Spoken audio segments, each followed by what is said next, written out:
Ikaze bakunzi ba Rukumedia bakunzi beganiro ca Rock Sports turi ku munsi wa mbere igenekerezo rya mbere y'ukwezi kwa Nyakanga nako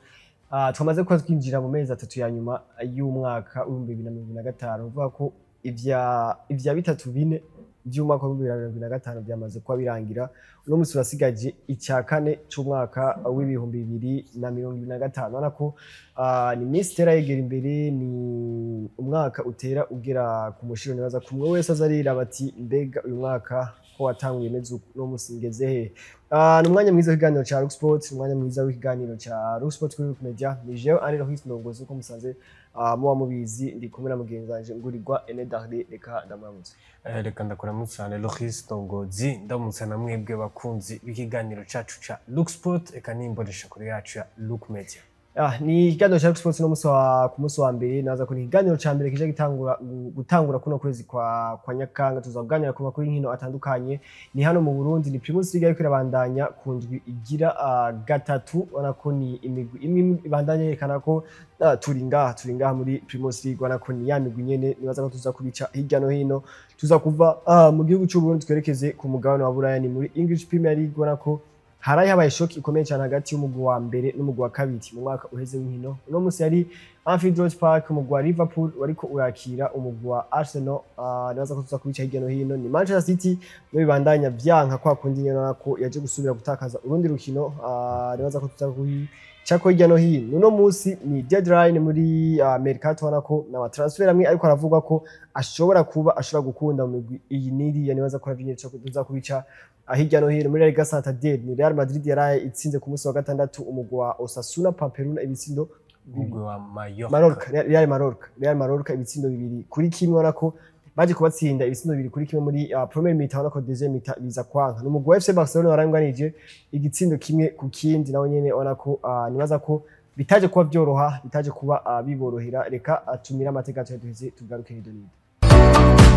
uwaryohewe n'ivyiza vyo kw'isi n'uwo babandanya aryoherwa na STNB ni mwirabiriza shampiyona za Espagne na Allemagne kuri STNB y'amahiganwa ya La Liga, Bundesliga, Russian Saudi League, Carabao Cup, Copa del Rey, Super Copa de España, Portuguese Super Cup n'izindi ku banywanyi bashasha decoder na antenne vya STNB mubironka ku buntu mu gihugu cose mugasabwa gusa kugura ukwezi kumwe kwa bouquet classique amafaranga 30 gusa STNB tuguma tubaryohera mu kubereka inkino amafilme amadocumentaire amadessin animé n'ibindi vyinshi ku basanzwe n'abanywanyi ba STNB nabo bouquet nova igugu amafaranga 12,000 gusa bouquet basique amafaranga 20,000 yonyene nayo bouquet classique n'amafaranga 36,000 gusa akabijya rero mugaca mwirabira chaîne ya mbere na chaîne ya kabiri ya STNB ku buntu n'atamanite mufise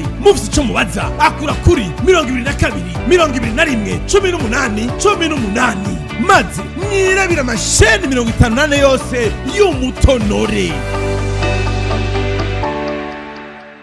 twamaze kuba twinjira nido mu kiganiro cacu ca Rock Sports twamaze ko dutangwa amakuru y'inkino eka duhere hano iwacu mu Burundi ona ko hariko haraba inkino zitari nke inkino zishika kundwi kuko urukino rw'umunani rwashoboye kuba kuri umugwa Bumamuru wari wafashe urugendo uno munsi wamaze gushika mbere mu gisagara ca Dar es Salaam aho giye gukina inkino za Sekafa Kagame Cup ona ko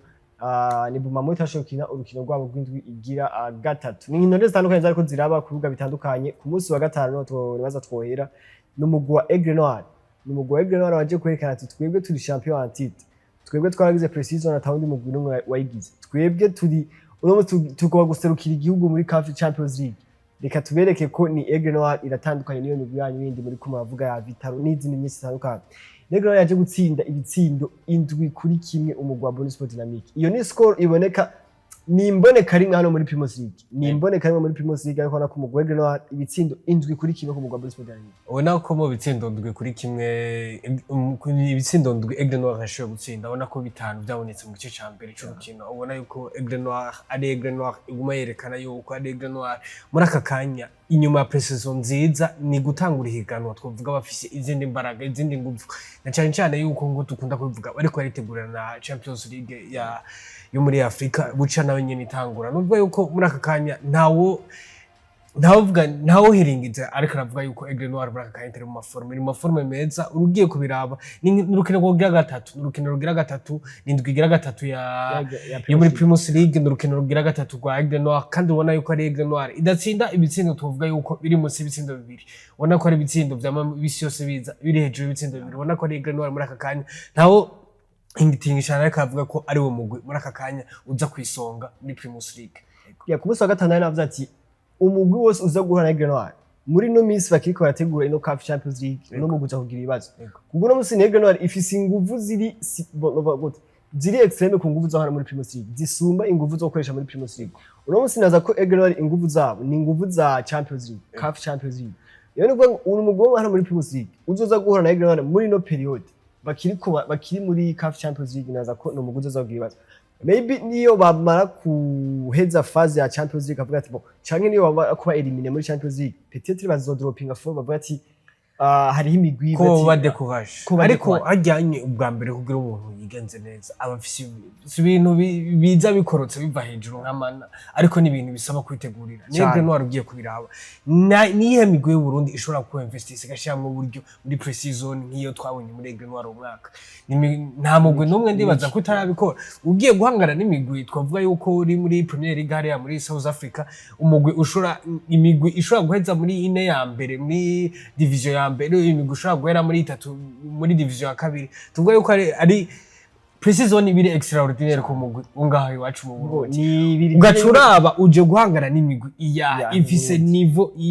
par rapport y'uvanyo hajye ni ucubona yuko umucoach Antoka araraba ati kuri aba bakinyi ndiko ndahura bafise twovuga bafise niveau iri ku rwego rwo hejuru international nko tukunda kubivuga muri aba anyi no kinisha abandi nibahe bafise uruhagararo bwo guhangana n'aba bakinyi no hindura gute nozana umukinyi uwahe no kongeramwe uwahe no hindura taktiki yahe ndiko ndakinisha ubona yuko ari ibintu biko baratanga umusaruro kuri Aigle Noir muri aka kanya kandi nibaza yuko ni direction sportive ya Aigle Noir muri aka kanya iri karavuga ati pre-season twagize iri kiratanga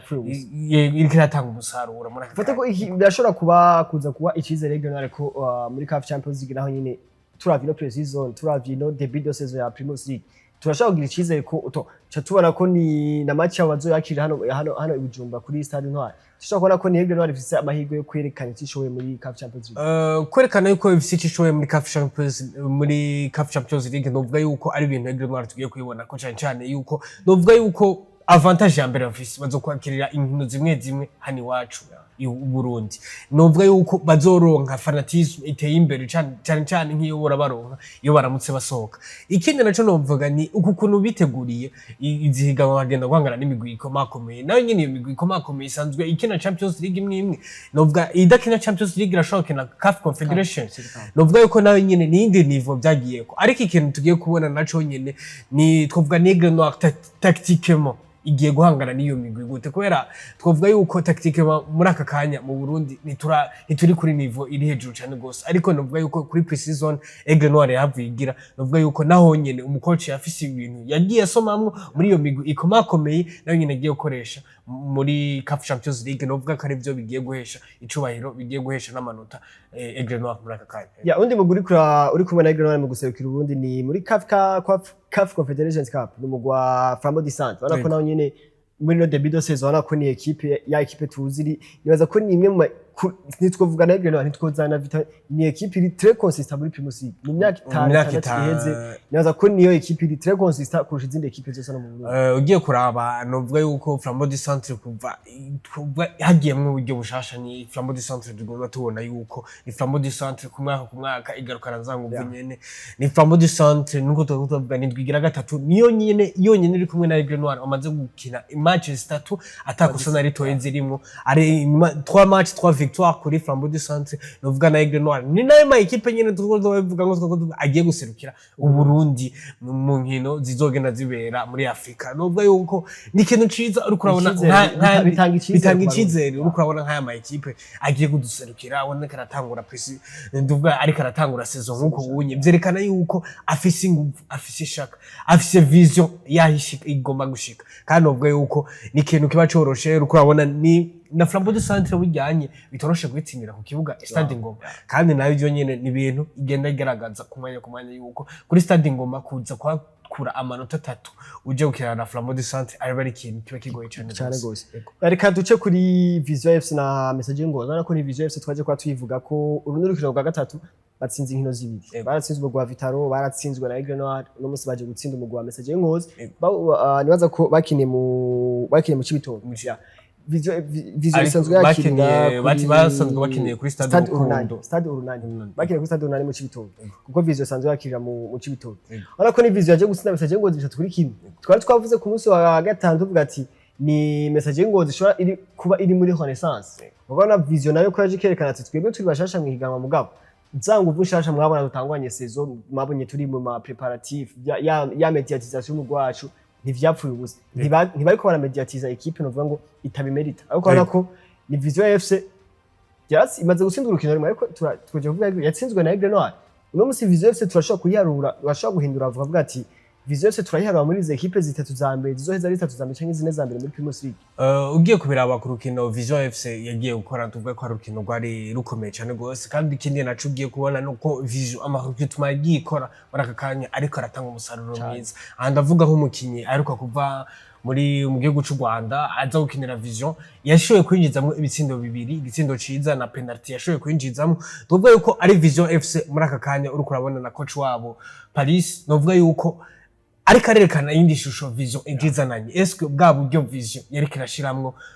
twovuga abarongozi ba Vision ariko aragerageza gushiramwo muri Vision kugira Vision izifise twovuga ishusho shasha muri Primus League tutari tuyimenyereye ko kubera mu mwaka weze ikiri novuga Vision 2026 Royal Vision 2026 ngovuga yuko ishusho yari ifise si yashusho yo kuza guhanganira bya bibanza vya mbere muri Primus League ni twovuga ni ishusho yindi yo kumaintaina ikibanza cayo muri Primus League ni yari ifise ariko muri aka kanya novuga yuko ije ifise ya Vision kugira iki yuko haranira bya bikombe gikombe ca Primus League eka n'ibindi bikombe biri ku butaka bw'u Burundi novuga yuko muri aka kanya Vision uri kurabona yuko ni imigwi ikomakomeye kuza gutsinda imigwi ikomakomeye novuga yuko kandi mu ntango za saison ni ibintu biguha icizere cyane gose biguha n'inguvu ufise novuga cyane ku bakinyi kumumenyereza eka no kuri staff technique uvuga ati muri aka kanya abakinyi dufise bapanzuku muri aka kanya ico bakeneye niki inye ico twokorera ko mu gubandanya twidevelopa nariryo uburyo burahari muri Vision FC nibaza ko anico ari mu kintu ca mbere gituma Vision muri aka kanya iri ku rugero rushimishije eko yaraza ko ni Vision bon no musi biragoye vuga ngo muri 3 canke zine za mbere ko ni Primus ikomeye no twavuze Aigle Noir twavuze Flambeau du Centre bara ko ni equipe musonga tuzoze ko zirata musonga tiranye ni victoire ya kabiri ibitsindo bishika kuri bitatu ni victoire gira kabiri harobu mamuru ntiyashobora kina match ya gatatu mugabo nayo ifise victoire zibiri ku match zibiri umva biragoye gupredicting ava ngo top 4 no musi ariko urana ko ni Vision bon irashobora kuja à la table des grands muri aka kanya muri batanu ba mbere beza muri Primus League ndibaza muri debut de saison muri gice ca mbere n'amakuru ko aravuga muri ariko gatoyi tutararangiriza ko ariko ni Vitaro muri aka kanya iri mu kibanza cyane gose 3 match 3 défaites ubusa inyuma biri kumwe na Burundi Sport Dynamique est-ce que Vitaro muri aka kanya image yari kerekana tuvuga muri imyaka ingaheze ni image ikerekana muri debut de saison niyo Vitaro tugiye kubona tutanondera nibaza ko Vitaro nibaza ko hari ibintu bitifashe neza muri Vitaro kubera cyambere na mbere Vitaro yatakaje bakinyi benshi bakomeye bakinye saison iheze benshi bakomeye en plus de ça batakaje n'umukoci gutakaza umukoci nka Sao Paris ni baje kubaha Primus League batwaye mu mwaka wahera havuye uturangize uno musi baje kumutakaza baje gutakaza abandi bakinyi bakomeye bafise n'undi mukinyi umerger wabo ni izina ryo ni ko Darcy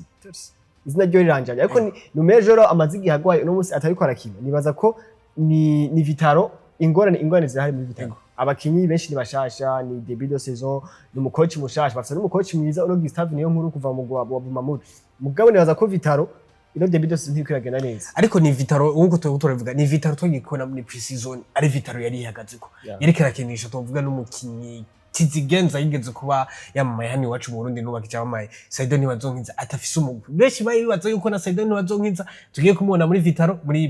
twovuga muri Primus League ariko ntivyaje kandi ni Saidon Bazonkiza twovuga yuko yari karafatira runini muri Vitaro tuvuga yuko muri pre-season aho yatanga n'imipira iva mu bitsindo yashobora gutanga mu matches 3 yashobora gutanga mu mipira iva mu bitsindo ibiri twovuga Eske twovuga yuko ari absence ya Saidoni bazonkiza ariko ratuma nayo nyene Vitaro muri aka kanya kubera ntiyategerezwa no kuboneka si absence ya Saidoni kuko si umukinnyi wa Vitaro si umukinnyi wa Vitaro bon ashaka kuvuga ati jewe no munsi reka ko ni mu Burundi reka ngende kugira entraînement muri Vitaro ngine precision ngirene ndondere forme hamaje kondera umugwi hanze bon nibaza ko si absence ubona yuko ari Vitaro rero ikibuze abakinnyi bari kuri calibre baravuze abakinnyi ni kesi umene ko ndavuga ni kesi Jordan ona kesi n'umukinnyi akomeye cyane muri Vitaro umukinnyi akomeye cyane muri Vitaro kuno munsi nta rukino rumwe arakina amazigi hagwaye yara kwivuza nibaza no hanze ariko musaza ko ubu ashobora kuba kiri mu Rwanda ashobora kiri mu Rwanda nibaza ko yamaze kugaruka nibaza ko urukino bakinye ku munsi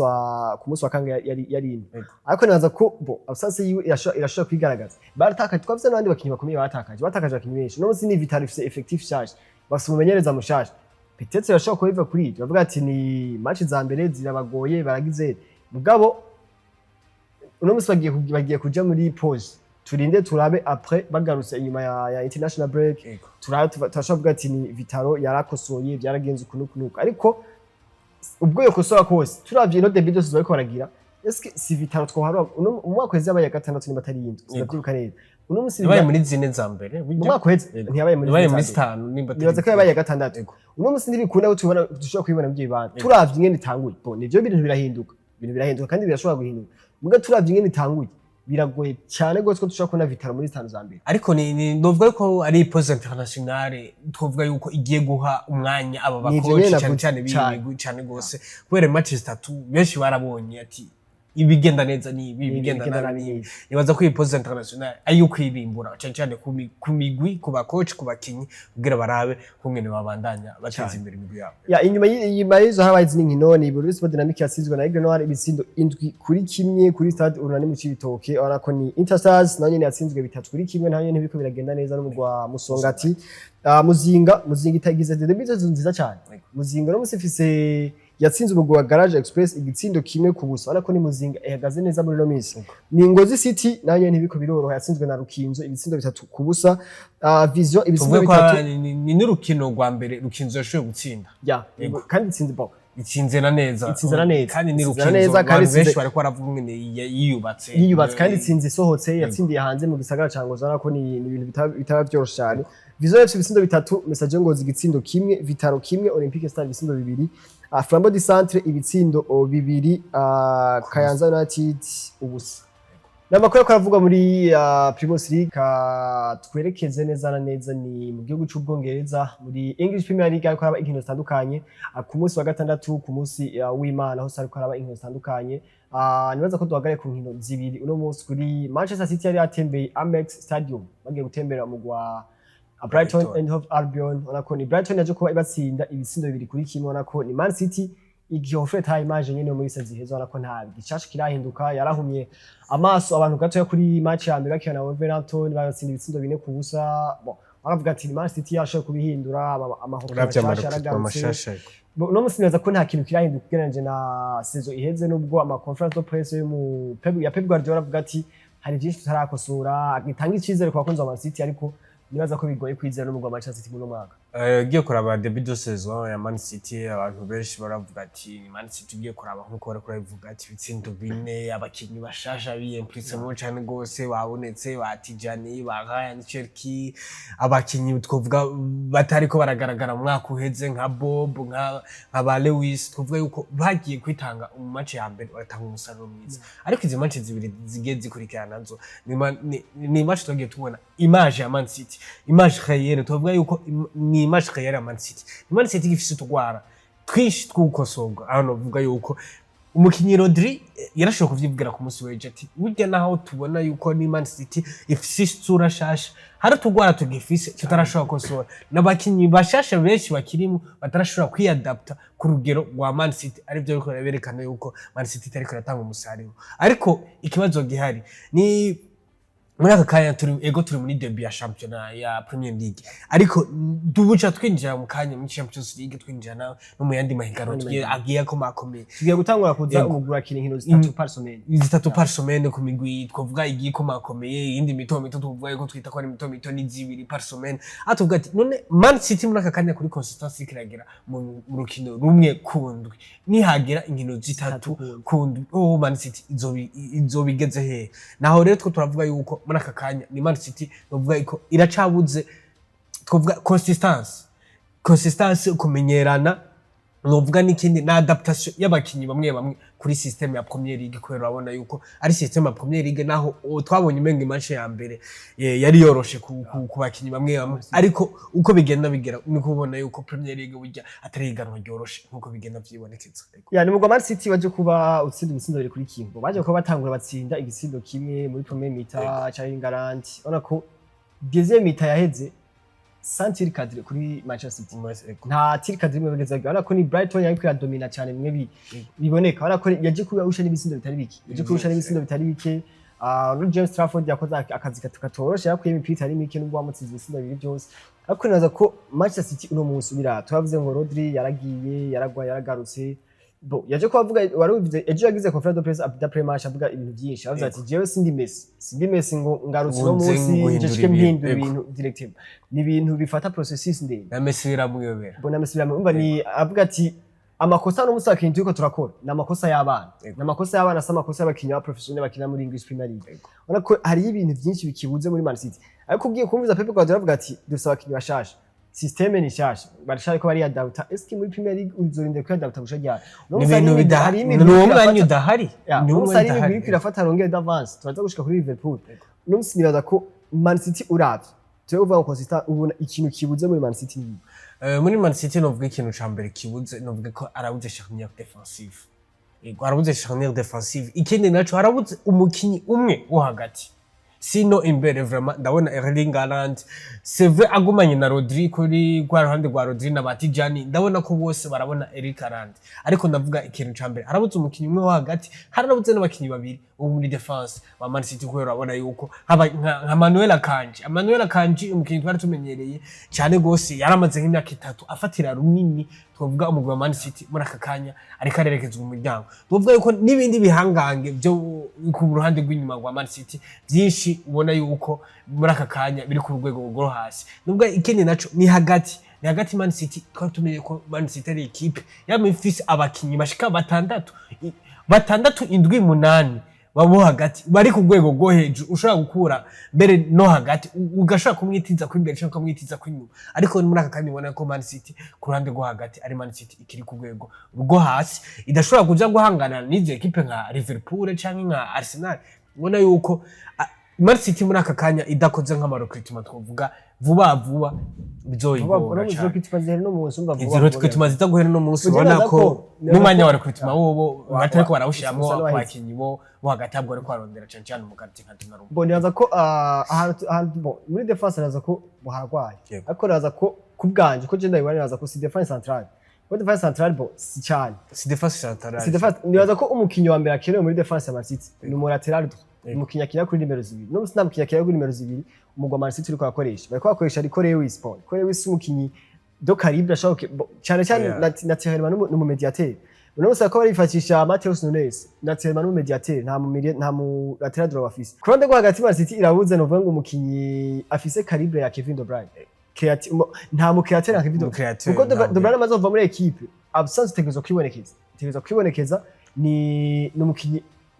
naza ko muri Premier League mu bakreateri bahaciye mu mateka ya Premier League ari muri batatu ba mbere babiri no musi ahavuye iyo ntuzitegezo kwibonekeza nico gituma no musi ko Man City ashaka kilometer 50 atawukazo nimwe iba ikre atawukazo nimwe atatiri kadre nimwe iba kuri equipe ya Pep Guardiola je n'ibintu bigoye no musi Man City arokrise uwitwa Ryan Cherki umukinyi mwiza twazi ko profile yiwe no gukreya ni umukreateur ni umukinya kinari kuri nimero 10 yagira yarakinye match ya mbere yakinye umwanya muto yakinye minota 20 yani kandi yari imprise minota 20 yakinye kuri match ya Tottenham yaje ko bimugoba yarakinye ariko ntiyaje gukina kuri ya ntuzatse ku munsi weje ntiyarari umuntu ashaka kwizera ati hamwe Ryan Cherki yoza akaba consistent agashaka gukina hajya ibintu byo shaka kugenda neza bukiwe mugabo Man City ingorane ya mbere fisi no musini yani uko je ndayibona Man City fisi ingorane y'umweri umukinya kini imbere ku ruhande ntuzokina na equipe wizeye ko ibisindo byose bizova kuri Erling Haaland ntibikunda no musi afisa abayeriye urafise Savinho urafise Jeremy Doku urafise Oscar Bob urafise Marmos tumwiho nawe nyene sumeriye natse umwataka hajyanya hakina kubera ni ntunzeye mugabo abayeriye no musi Man City ifise nta mweriye numwe azokugarantisa ibitsindo 10 par saison Doku nta bitsindo 10 par saison yotsinda Savinho nta bitsindo 10 yotsinda Oscar Bob nta bitsindo 10 yotsinda uyindi migwi no munsi uje kuraba mu myaka yaheze muri Man City bari bafise Riyad Mahrez nk'umweri. Riyad Mahrez nta saison yashobora guhera ari munsi ya 15 bit. Ivyo ntibyashoboka. Haraciye Raheem Sterling ntiyari umukinnyi ari trop technique cyangwa grande. Ariko Raheem Sterling yose 15. Raheem Sterling yaraho garantisa 25 bit par saison. Ari umukinnyi mugabo no munsi nta mbere bafise ashobora gufasha cyane uno arengarana. Naza ko ni problem komeye. Bari bagize idea nziza yo kurokita uno Real Madrid Rodrigo ari umukinnyi mwiza ubwo Rodrigo ashaka guha ibitsindo 20 par saison 15 minimum 15 par saison wala ko iyo ari avantage komeye ariko no munsi naza ko problem iri ngaho kandi biragoye kubera iki deadline ihera no munsi kuvuga ko ari Man City yinvestishije kutariko muri aka kanya muri mercato bo ntiyebeze ukutari kubera yebeze cyane hagati mu kibuga kuko kuza Tijani yarakenewe après Kevin De Bruyne aragiye uno munsi hagati ya Sky Rodri haraske nako Bernardo Silva muri aka kanya Gundogan imyaka ni myinshi kuva cici imyaka ni myinshi uno munsi haraske Rodri Bernardo Silva nanye imyaka ikwiragenda siyani vuga kera tumuzi yaza ko kwemvesa kuri Tijani yari ntuzikomeye kwemvesa kuri Aitsinuri yari avantage kuko Man City yari maze imyaka igera kuri 4-5 atamu lateral gauche bafise Domiti bakinisha ba Cancelo bakinisha Vardio nawe Sabaratero uno munsi naza ko Manchester City yemvesije neza kwemvesa kuri Tijani no mukinyi mwiza kwemvesa kuri Chelsea no mukinyi ashobora gusubira De Bruyne para kuri Gianni De Bruyne mugabo ashobora kugerageza ni kwemvesa kuri Aitsinuri naho nyene nuko nyene Memphis neza ariko hari ayandi masecteri yarakenewe kuba invest indani no musi kumweriye byari bikenewe Rodrigo ntibari kubanza kurindira ngo Savinho agende kugira ngo azane Rodrigo nije nibaza ego ubona yuko ari Man City muri aka kanya nta gishasha twoyitega ko gushika twovuga yuko basubiye gushika muri hiver kugira bashobore kugira amaroketi bo nibaza ko sintuvuga ngo nta gishasha twoyitega muri mpaka muri mu kwambere bo nibaza ko n'ibintu bishobora guhinduka umwaka wose waraheze Man City iri mu madefayi ko nyine igira ibintu by'intuze ariko naza ko birashobora guhinduka mugabo no muzi sindi ko ndayibona kubganje sindi ko nabona Manchester City za kuri Paris na Liverpool tubga dushike kuri ariko naho ruko ravuga yuko muri aka kanya ni nko bavuga ati Man City muri aka kanya ifise ikakene nkino zike zibaho ni Man City muri aka kanya ifise urukino rumwe kuyinga ni ashikara hahandi zokina inkino zitatu kuyinga muri aka kanya iri no muri pool mbi dufata ihura na za Real Madrid n'ama equipe agiye komakomeye none ko ari Man City izohava ihasigira amanota menshi cyane gose bo birashobora cyo twanabwiye ati uno munsi sindi ko ndayibona sindashaka kuri ishaka kuri Varese na Arsenal ishaka kuri Varese na Liverpool turavye de Bedosis bikabandanya uko bizuari pi turashaka kuri Man City ko twabonye Tottenham ngene yaje bo yaratsinzwe muri no weekend twarabonye Chelsea ngene iri kwiraza twabona Liverpool ubona ko bishobora guhinduka ku mugwa wa Man City bashaka kugira ibibazo bikomeye ariko ntawo bizi bashaka guhinduka neza canke nabi reka duce kuri Arsenal na Liverpool yari shock ikomeye cyane kuri Anfield Park yari umugwa wa mbere n'umugwa wa kabiri muri saison iheze uno munsi ni Liverpool aje kwitahukana intsinzi y'igitsindo kimwe ku busa itsinda dovuga yuko ari urukino wabona yuko harimo technique ku bakoci bose ni rukero tuvuga ko gwari for tactique kuma equipe yose ubona ko equipe zose atako zagerageje ni igitsindo cyabonetse mbere bitoroshe ari kuri kufra ubona yuko ari kintu ndavuga ko ari za kufra exceptionnel gishobora kuboneka umuntu akigaragaza kuri kufra wana ko ni subside kuvuga yuko yari ku metero zirenga gato 60 kuvuga yuko ari kufra exceptionnel si ibintu twari twiteze yuko ari kufra yava yinjira nkuko ibitsindo tuvuga ko bya Mohamed Salah nabandi byari byagiye bibura ariko urabona yuko ari Arsenal na Liverpool muri aka kanya zakinye urukino rwiza kandi urukino tuvuga yuko ni Arsenal aje kuba critique gose twavuga ati abantu barakritisa baravuga ati bon ni Arsenal football bariko barakina si football iri ni Arsenal kuko bana ko umupira barawehebera Liverpool bawehebera Liverpool bavuga ati twe tugiye kuzibira hari inyuma reka twerekeze ku mugabane wa gihugu ca Spain twerekeze mu gihugu ca Spain muri La Liga Santander bana ko ni imigwi ibiri Real Madrid ndetse na FC Barcelona ariko zirakina Real Madrid yaje kubitsinda ibitsindo bibiri kuri kimwe umugwi wa Real Maroc ibitsindo bibiri kuri kimwe bibiri kuri kimwe nako byose byaje kwabiza mu gice ca mbere harimo igitsindo ca Arda Güler na Vinicius Junior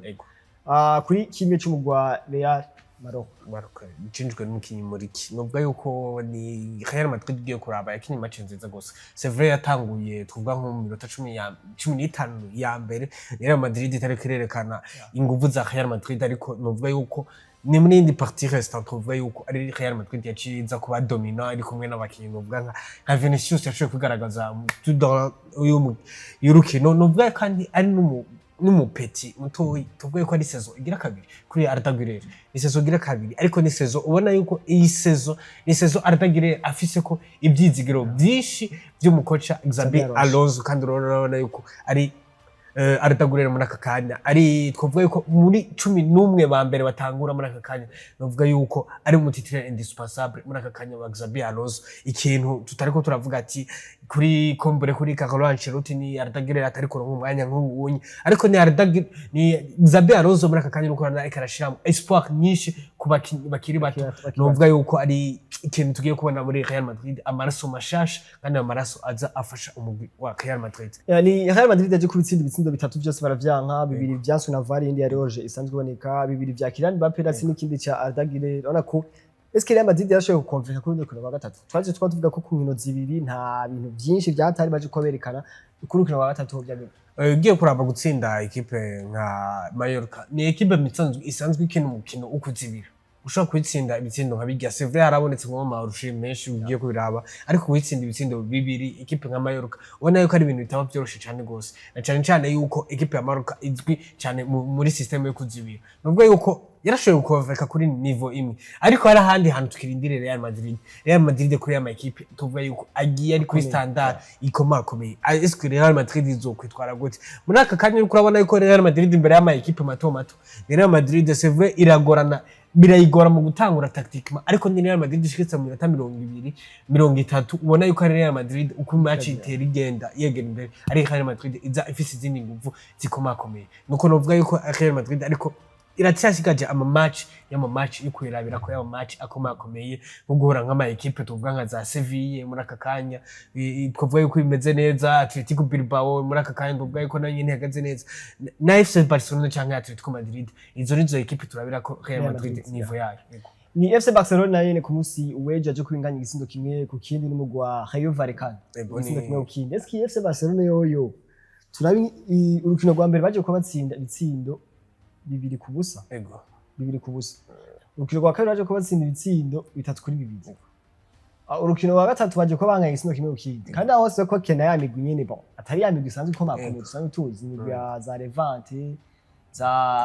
Rayo Vallecano za Namaroro urako ni ya migwi itari ya migwi yo hejuru ese no musi FC Barcelona yoyo irakonvenka abantu muri aka kanya FC Barcelona vraiment ugwego iri kerekana ko misanzwe FC Barcelona ikintu ca mbere ugiye kubona yuko idakomeye ni kurandi rw'inyuma urabona yuko igenda rya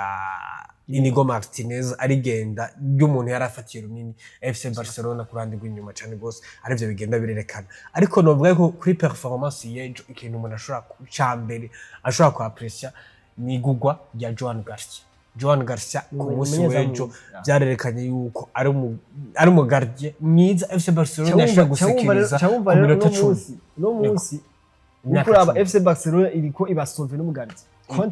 contre Rayo Vallecano uriko urabiraba ni FC Barcelona ku munsi w'ejo erekanye urukino vraiment uri hasi kuva asifrikaza novuga ko ari rwo rukino rwa mbere FC Barcelona ashobora kwerekana umupira uri hasi gose aho ushobora kubona yuko abakinyi bashobora kwigaragaza ku ruhande rwa FC Barcelona n'abakinyi batatu bonyene bakubwira umukinyi nka Lamine Yamal nawe nyene performance yiwe nyari ku rugero ruri hejuru novuga nk'umukinyi nka Frenkie de Jong ku munsi w'ejo twashoboye kubona yuko ni Frenkie de Jong yaje gusekiriza tuvuga yuko hagati ka FC Barcelona ni Pedri tuvuga yuko yagiye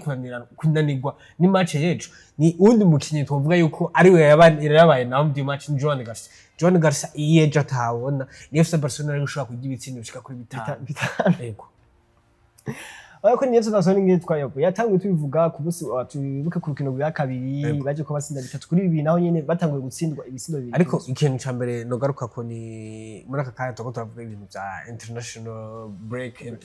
pause international nibaza yuko ari pause international igiye gukorerwa ko n'indi migwi kandi nibaza ko ari pause international ije ku mwanya mwiza bariko je ku mwanya mwiza ugiye kuraba FC Barcelona no munsi bazokorana gute ko abakinyi bose bazobagiye muri FC Barcelona itabuza abakinyi FC Barcelona bazobagiye muri equipe nationale ariko ni coach twavuga yuko muri aka kanya agiye kwiyumvira ni coach muri aka kanya atariko arabona muri tuvuga yuko muri defense centrale ya FC Barcelona hoja yonde ninda toja hotangura nde ninda totangura muri aka kanya novuga yuko ari ikintu cambe kigiye gikomera FC Barcelona ariko no ni pose international ivyo azovyumvira ariko abitransmit mu bakinyi cyane uvuga ngo bazogaruka baca bafite iminsi 3 iminsi 4 y'ukuruhuka ku bakinyi bamwe ari abakinyi batazojayo no defense est-ce que ni n'abakinyi batabishoboye hari abakinyi no muswati ni bako gatanga cyo kuvuga ati nakuremwo Arojo ashiremo Christensen ku munsi weje harimo Christensen nibaje ko batangwa mu kibuga uno munsi ni ino ni FC Barcelona muri defense tuvyemeranye twese no munsi ino ni yagwaye Pogba se ku munsi weje ntiyakini ora ko yari defense irimo Garcia na Christensen ino defense biragoye cyane kugira ngo ishobore kugarantisa titre ya Premier ya La Liga Santander ni defense ya FC Barcelona ariko twibagire ko FC Barcelona muri akanya kurande rw'inyuma twovuga yuko FC alternative mesh muri akanya twovuga yuko ari nk'umukinyi nka Gerard Martin yaramaze iminsi ariko arageragezwa kurande rw'inyuma hagati bageze ku ntambwe yo kugerageza abatasanzwe bakina abadasanzwe bagerageza ni muri ya ntumbero nyene ni kwera FC Barcelona ndovuga yuko gutakaza nk'umukinyi nka Inigo Martinez twovuga yuko durant la saison passée yari yamaze kunyana n'umukinyi wa Kubarsi ni Kubarsi muri aka kanya wenyene ariko aragerageza gukinishwa kurande rw'uburyo bamukora kurande rw'ubafa mushira kurande rw'uburyo kugira barabe yuko FC Barcelona yokamera muri defense ubwo ko iyi defense ya FC Barcelona erreur ya mbere bakoze bari kurekura nk'umukinyi nka Christensen cyangwa kurekura umukinyi nka Araujo bagafuma kumara Inigo Martinez gutyo bagashobora kuja ku yindi soko bakaronda n'abakinyi benshi bagiye babaca mu mwanya w'inyoge Jonathan Ta n'umukinyi yavugwa cyane gose yuko ashobora kuza muri FC Barcelona ariko urabona yuko ari FC Barcelona yavuga yuko bafise abakinyi bahagati bakwiye kurande rw'inyuma ariko ugiye kora Jonathan Ta yerwa ni Araujo yerwa avatangura imbere ya Jonathan Ta ni Christensen yerwa ashobora gutangura imbere ya Jonathan Ta ubona yuko ari FC Barcelona novuga yuko yagize Megarde yizeye cyane gose kuba yizeye cyane gose abakinyi sanzwe fise ariko ntirabe twovuga yuko umusaruro wako baratanga muri kino gihe ari byo bintu tuvuga yuko muri aka kanya FC Barcelona biko barikora ko cyane gose mbere yuko turangiza